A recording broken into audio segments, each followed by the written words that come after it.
राधे राधे। जय श्री कृष्णा। सफला एकादशी व्रत कथा में आप सभी का स्वागत है। आप सभी का हार्दिक अभिनंदन है। धर्मराज युधिष्ठिर कहने लगे कि हे जनार्दन, मैंने मार्गशीर्ष शुक्ल एकादशी अर्थात मोक्षदा एकादशी का सविस्तार वर्णन सुना। अब आप कृपा करके मुझे पौष माह के कृष्ण पक्ष की एकादशी के विषय में बतलाइए। इस एकादशी का क्या नाम है तथा इसके व्रत का क्या विधान है, इसकी विधि क्या है, इसका व्रत करने से किस फल की प्राप्ति होती है। कृपया यह सब विधान पूर्वक कहिए। भगवान श्री कृष्ण बोले, पौष माह के कृष्ण पक्ष में आने वाली इस एकादशी को सफला एकादशी कहा जाता है। इस एकादशी के देवता श्री नारायण हैं। विधि पूर्वक इस व्रत को करना चाहिए। जिस प्रकार नागों में शेषनाग, पक्षियों में गरुड़, सब ग्रहों में चंद्रमा, अग्गों में अश्वमेध और देवताओं में भगवान विष्णु श्रेष्ठ है, उसी तरह सब व्रतों में एकादशी का व्रत श्रेष्ठ है। जो मनुष्य सदैव एकादशी का व्रत करते हैं वे मुझे परम प्रिय है। इसका महात्म्य मैं तुमसे कहता हूँ, ध्यान पूर्वक सुनो। भक्त वत्सल भगवान श्री कृष्ण कहने लगे कि धर्मराज, मैं तुम्हारे स्नेह के कारण तुमसे कहता हूँ कि एकादशी व्रत के अतिरिक्त मैं अधिक से अधिक दक्षिणा पाने वाले यज्ञ से भी खुश नहीं होता हूँ। अतः इसे अत्यंत भक्ति और श्रद्धा से युक्त होकर करे। हे राजन, द्वादशी युक्त पौष कृष्ण एकादशी का महात्म्य तुम्हें एकाग्रचित्त होकर सुनो। एक सफला एकादशी व्रत कथा। चंपावती नगरी में एक महिष्मान नाम का राजा राज्य करता था। उसके 4 पुत्र थे।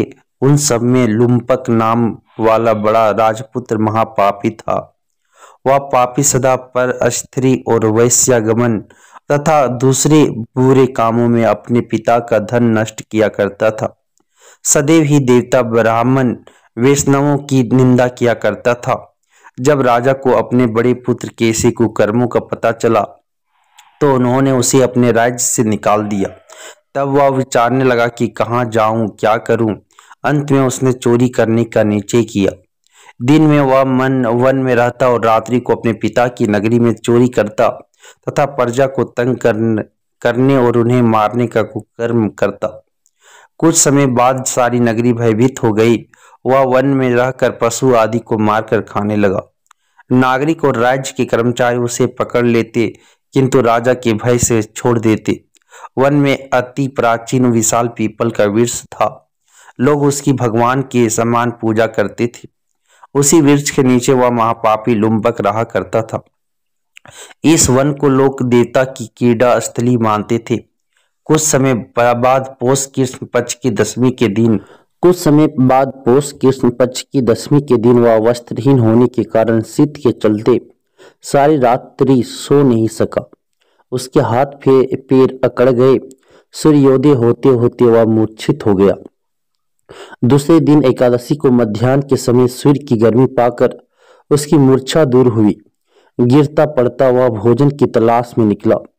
पशुओं को मारने में वह असमर्थ नहीं था, अतः पेड़ों के नीचे गिरे हुए फल उठाकर वापस उसी पीपल वृक्ष के नीचे आ गया। उस समय तक भगवान सूर्य अस्त हो चुके थे। वृक्ष के नीचे फल रखकर कहने लगा, हे भगवान, अब आपके ही अर्पण है ये फल, आप ही तृप्त हो जाइए। उस रात्रि को दुख के कारण रात्रि को भी नींद नहीं आई।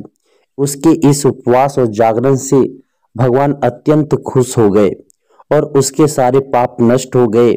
दूसरे दिन प्रातः एक अति सुंदर घोड़ा अनेक सुंदर वस्त्रों से सजा हुआ उसके सामने आकर खड़ा हो गया।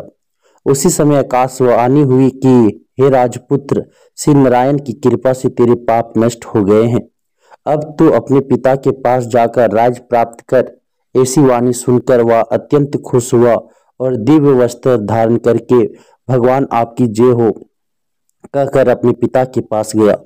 उसके पिता ने खुश होकर उसे समस्त राज्य का भार सौंप दिया और स्वयं वन के रास्ते चल दिए।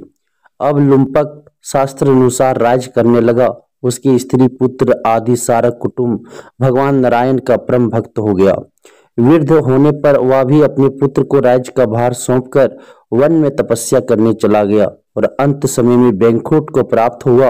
अतः जो मनुष्य इस परम पवित्र सफला एकादशी का व्रत करता है उसे अंत में मुक्ति मिलती है। जो नहीं करते वे पूंछ और सींगों से रहित पशुओं के समान है।